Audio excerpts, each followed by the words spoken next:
So in the college, it was stealing me away. I used to sit at the back of the class and don't mix so much, but I had a couple of good friends who accepted me who I am, and because I'm very friendly, but I couldn't get too friendly because people don't want to be with some balding girl, so it's a bit different. All my whole teenage fun has been ripped off because of this sort of thing, because trust me, balding can rip your confidence off totally. So I went to this dance school. I went there not to dance, just to pick up skills of this instrument, Veene. After my music class, I used to go and sit at the back where they all practice dance. So I used to sit beside my teacher. I said, "Do you mind? I just want to sit and watch." She said, "Go ahead." And after about a few months, she asked, "Why don't you dance?" I was like, "Me? Dancing? Look at these people. They all have this long, thick, Indians.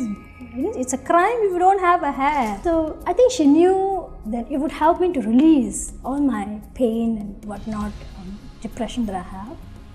She was right, A few months I learned dance. It's like you're just letting go all the frustration you have about how you look, how you're not like any other beautiful girls. They always have this graduation period for dancers. So I never thought I would do that, because in order to do that, you need to really groom well. You need to have the braids done on your hand, and what am I going to do with this? The day came, she personally, normally there are a lot of helpers to groom the girls, but she said, "Let me do her." So she took me to her room and she just transformed me, That was the most memorable day in my life. My parents saw me doing like, "Is this my daughter?" It's like, "Yeah, ma." Yeah, all the years they were seeing you with this short tomboyish hair, I wasn't really taking, I didn't know. I wasn't really grooming myself. I was so busy thinking about worrying about stuff, worrying and worrying and worrying. It was making me worse, That was it. The rest was history. After that, I don't know if she does this to anybody else, but she took me for very frequent stage performances. She was slowly building that confidence in me. So she being there was extremely and a very important point in my life. So when I see fellow women who have thinning hair or are balding, I wish I can tell them, it's not really all that bad. I know how you feel. I totally know how you feel. I joined to Malaysia Kini 2006, September 14th. When I came here, they started taking me out to grassroots, taking me out to rural areas, taking me out to really, really places I never thought people would live like that, estates. And I started to realize how fortunate I am. She is always very interested in people who are marginalized or sidelined. In rural area Bahau, this 30 family were kept under this bondage by this contractor. They don't have birth certificates, they don't have IC, they don't know how to speak any other language except for Tamil.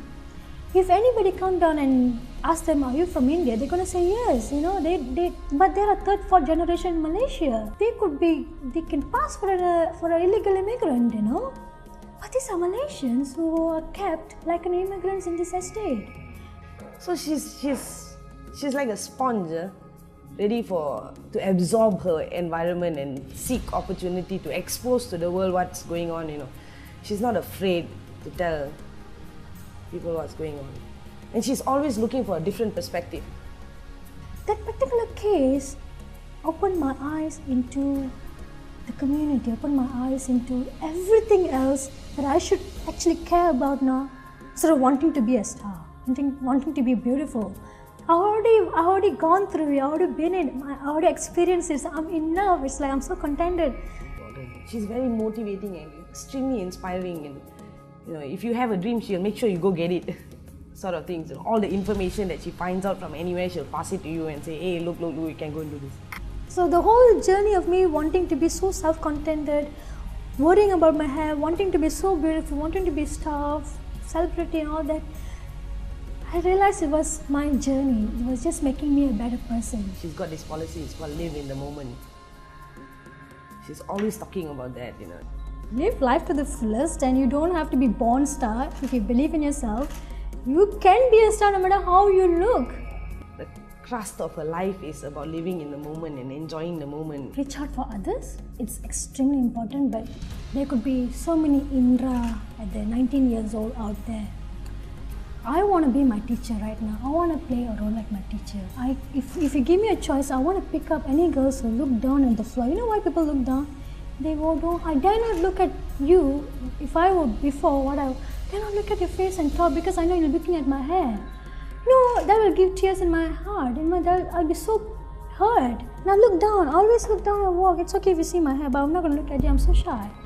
I like to pick up these girls from the street and tell them, you know, this is me, you, 10 years ago. This is me. My hair has not grown, you know. My hair still drops. I'm still bald here, if you can see. But you know what's the difference between then and now?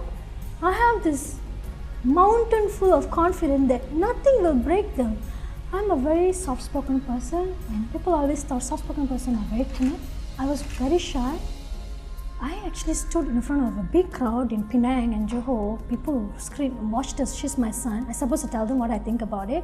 I just took the mic and for a while. After that, I spoke with this voice. I did not raise my voice. I spoke with this. You saw the confidence?